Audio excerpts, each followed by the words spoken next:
See, when you hear the words domestic violence, what do you automatically think? What's the visual?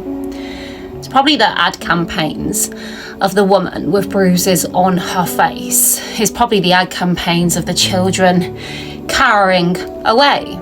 There is a big, massive, that's it. You know, that's the reality, that's the visual. But what I want to do is bring to you the real, what goes on day to day, you know, as you try and navigate this abuser and their way, because it embeds deeper than that. You know, the bruises will go, but it's the emotional connection to those bruises, that fear, that build-up, that momentum, the eggshells you're walking on in your home as you try and maintain. You know, you hear me speak about Harry and Meghan and celebrity in the way I do, and I hear it over and over again. It's profound, it's deep, it's emotional. This is everything that has been inbuilt in me in growing up as a child in DV, that coercion, that mental abuse, the reading a room to protect you, to keep safe, good, bad, threat, what do I do, analyst, catastrophe, every emotion you go through on a loop.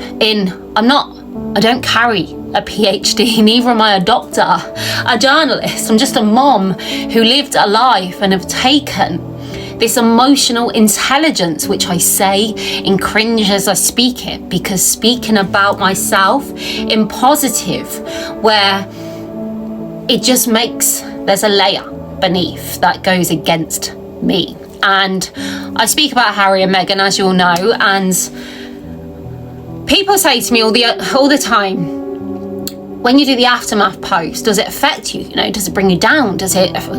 No. It absolutely doesn't. This is my strength, you know, because I know there's someone out there that is living the dark side of the aftermath, who's struggling to get out as these triggers lay dormant in their mind and can just come at any time to drag them back into the past like a portal.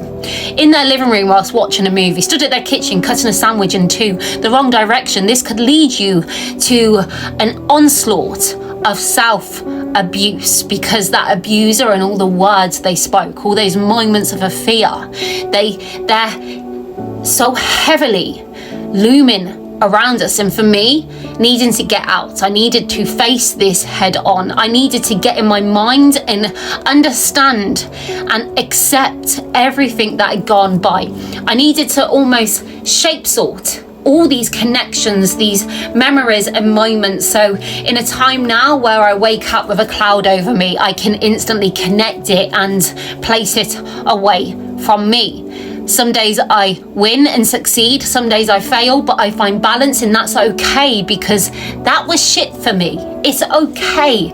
This is a natural progression after that story and those beginning days. And I again, the aftermath, it gives me strength speaking about that. But the Harry and Meghan post, that drains me so much, because it's just like the wrongs, the injustice, the trying to speak truth and facing an onslaught. Am I now the abuser? Am I now the wrong? You know, when I try and strike balance, and I know I'm just trying to validate the people at home that feel so wronged in watching this. However, today I want to bring a strength. I want to speak about a moment in time for me, in how I connected that to my now story, in how for many years I'd stand there with that shame and being laced all over me. If someone celebrated my name, and where I understand now it come from.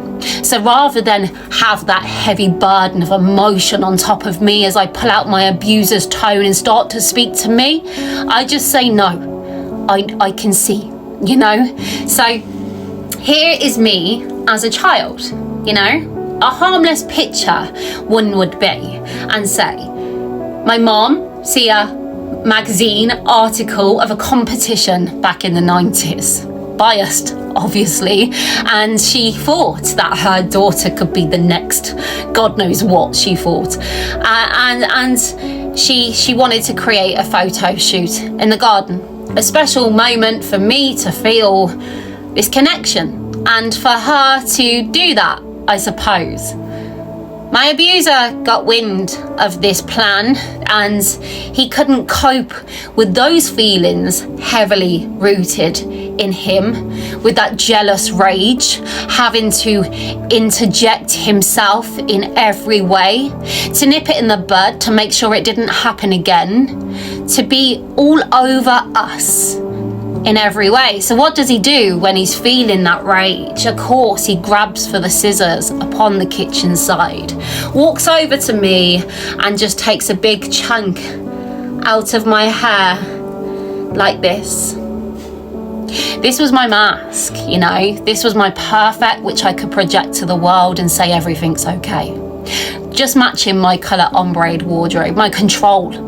The only things I could control in my life was how I looked, and he went for that.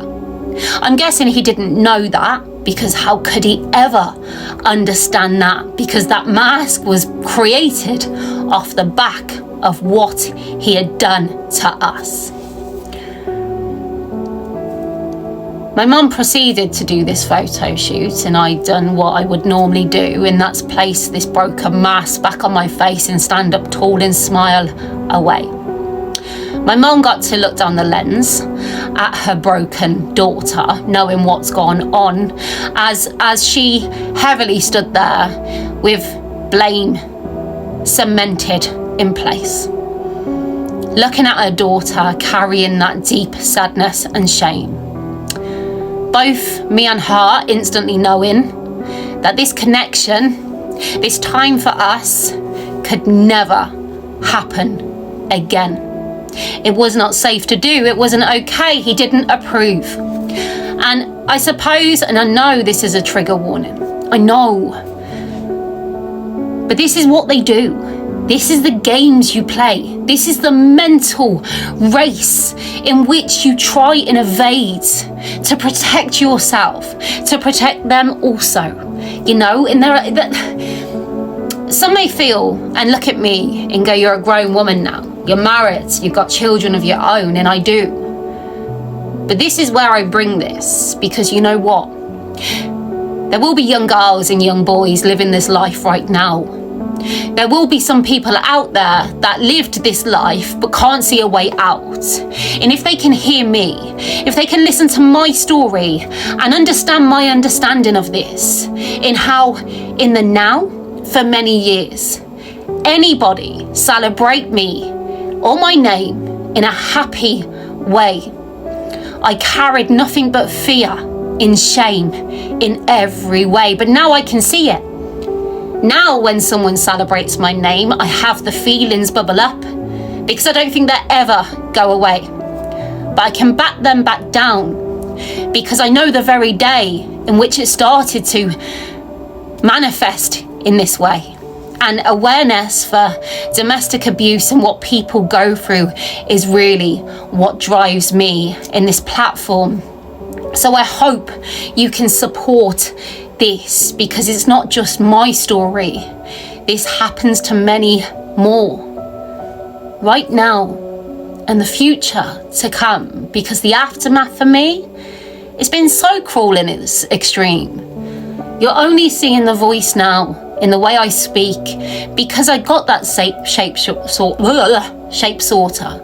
I was able to segregate my past to my now and connect the dots to give me a bit of peace, so I can see and find a way past. And I hope if I've got these words of profound and emotional connect, that I can use my story to help them connect, you know. So please like and subscribe, please give your support. So yeah, that's me, striking a bit of balance in my story, you know.